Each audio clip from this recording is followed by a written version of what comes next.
Parliament పరిధిలో అభ్యర్థులంతా ఎవరికి వారే గెలుపు ధీమాతో ఉన్నారు. దేశంలో పేరున్న చోట జెండా పాతేందుకు అధికార వైసీపీతో పాటు కూటమి నేతలు సర్వ ప్రయత్నాలు చేస్తున్నారు. ఇందులో ఎవరి ఎత్తుగడలు ఫలిస్తాయి? నంద్యాల గడ్డపై జెండా ఎగరవేసేదెవరు? టీడీపీ ఎంపీ అభ్యర్థి బైరెడ్డి శబరి గెలుపునకు ఉన్న అవకాశాలేంటి? Watch the story.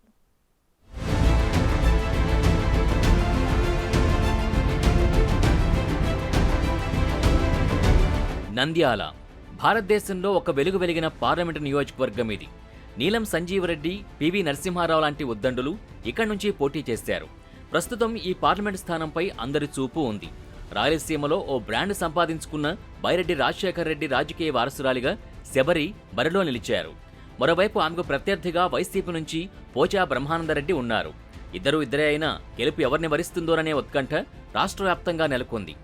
Nandyal parliament సెగ్మెంట్లో 6 నియోజకవర్గాలున్నాయి. ఆళ్లగడ్డ, బనగానపల్లె, నంద్యాల, నందికొట్కూరు, శ్రీశైలం, డోన్ ఉన్నాయి. వీటిలో తెలుగుదేశం పార్టీకి ఆళ్లగడ్డ, బనగానపల్లె, నందికొట్కూరులో గెలుపు అవకాశాలుండడంతో ఎంపీ సీటు తమదేననే ధీమాలో తెలుగు తమ్ముళ్లున్నట్టు సమాచారం.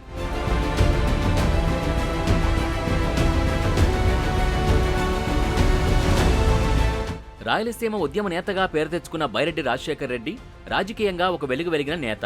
అలాంటి నేత కుమార్తె నంద్యాల పార్లమెంటుకు పోటీ చేయడంతో రాజశేఖర్ రెడ్డి కూడా కూతురు గెలుపు కోసం అహర్నిశలు కృషి చేశారని పార్టీ వర్గాలే చెబుతున్నాయి.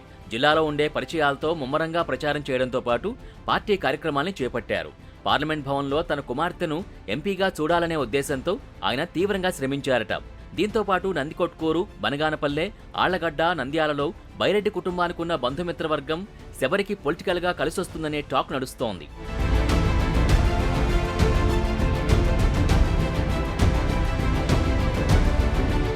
మరోవైపు వైసీపీ సిట్టింగ్ ఎంపీగా ఉన్న పోచా బ్రహ్మానందరెడ్డి కూడా పలుకుబడి కలిగిన నేతగానే గుర్తింపు తెచ్చుకున్నారు. కానీ ఆయన హయాంలో అభివృద్ధి చెందలేదని విమర్శలున్నాయి.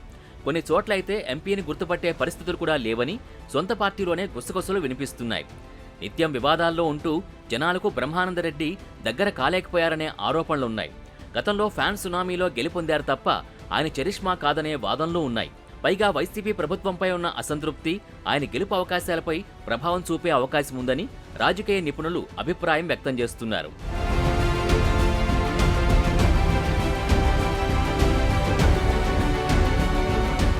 మరోవైపు నంద్యాలలో ఎమ్మెల్యే శిల్పా రవిచంద్రకిషోర్ నామినేషన్ దాఖలు కార్యక్రమానికి వెళ్లిన బ్రహ్మానందరెడ్డి కార్యకర్తల సమావేశంలో నోరు జారారట.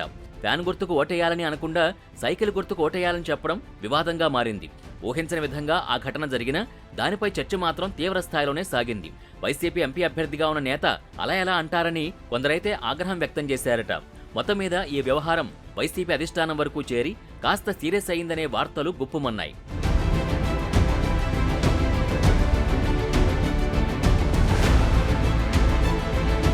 గతంలో నంద్యాల జిల్లా బీజేపీ అధ్యక్షురాలిగా బైరెడ్డి శబరి పనిచేశారు.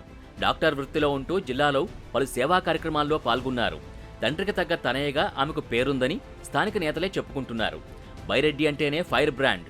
అలాంటి తండ్రికి వారసురాలుగా వస్తున్న శబరి విజయంపై రాష్ట్ర వ్యాప్తంగా చర్చ సాగుతోంది.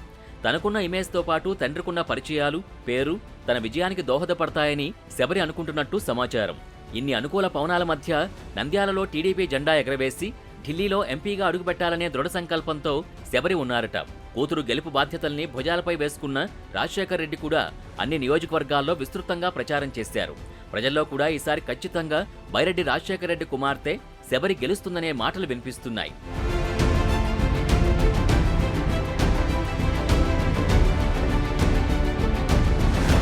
నంద్యాల పార్లమెంట్లో ఉండే 3 నియోజకవర్గాల్లో టీడీపీకి బలమైన క్యాడర్ ఉంది. ప్రధానంగా మాజీ మంత్రి భూమా అఖిలప్రియ తన విజయంపై ధీమాగా ఉన్నారు. దీంతో పాటు బైరెడ్డి కుటుంబానికి బంధువర్గం కూడా ఉంది. పాత పరిచయాల వల్ల అక్కడ తెలుగుదేశం పార్టీకి ఎక్కువ ఎడ్జున్నట్టు చర్చ సాగుతోంది. అసెంబ్లీతో పాటు పార్లమెంట్ అభ్యర్థులకి ఓట్ల శాతం కలిసొచ్చిందనే వాదనలు ఉన్నాయి. బనగానపల్లె నియోజకవర్గంలోనూ టీడీపీకి గెలుపు అవకాశాలు ఎక్కువగా ఉండడంతో ఆ ప్రభావం ఎంపీ అభ్యర్థిపైన ఉంటుందనే అంచనాలున్నాయి. నందికొట్కూరులో ఈసారి టీడీపీకి ఓట్ల శాతం పెరిగే అవకాశం ఉండడం ఎంపీ అభ్యర్థికి కలిసొచ్చే అంశంగా మారింది. శ్రీశైలం నియోజకవర్గంలో వైసీపీ సిట్టింగ్ ఎమ్మెల్యే శిల్పా చక్రపాణిరెడ్డిపై ఉన్న అవినీతి ఆరోపణల కారణంగా ప్రజల్లో వ్యతిరేకత ఉండడంతో కూడా టీడీపీ ఎంపీ అభ్యర్థికి కలిసొచ్చే అంశంగా మారే అవకాశాలున్నాయి. పాణ్యంలో కాటసాని రాంభూపాల్ రెడ్డి మీద భూ కబ్జాలు, రౌడీజం ఆరోపణలుండడంతో సైకిల్ పార్టీ వైపే ప్రజలు చూశారని వార్తలు జోరుగా సాగుతున్నాయి.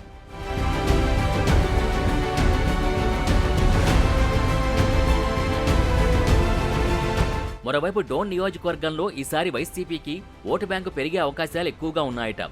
డోన్ నియోజకవర్గంలో ఆర్థిక మంత్రి బుగ్గన రాజేంద్రనాథ్ రెడ్డి గెలుపు ఖాయమనే వార్తల నేపథ్యంలో ఓట్ల శాతం తగ్గినా మిగిలిన చోట్ల సైకిల్ హవా నడుస్తుందని రాజకీయ పండితులు చెబుతున్నారు. 3 నియోజకవర్గాల్లో వైసీపీకి పట్టున్న నేతలపై ఉన్న అవినీతి ఆరోపణలు, భూ కబ్జాలు, రౌడీజం కారణాలతో జనం ఈసారి మార్పు కోరుకునే అవకాశాలు కనిపిస్తున్నాయి.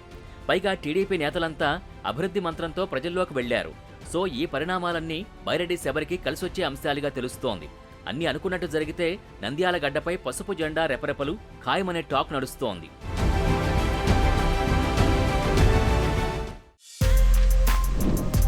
For more videos like this, subscribe Big TV channel.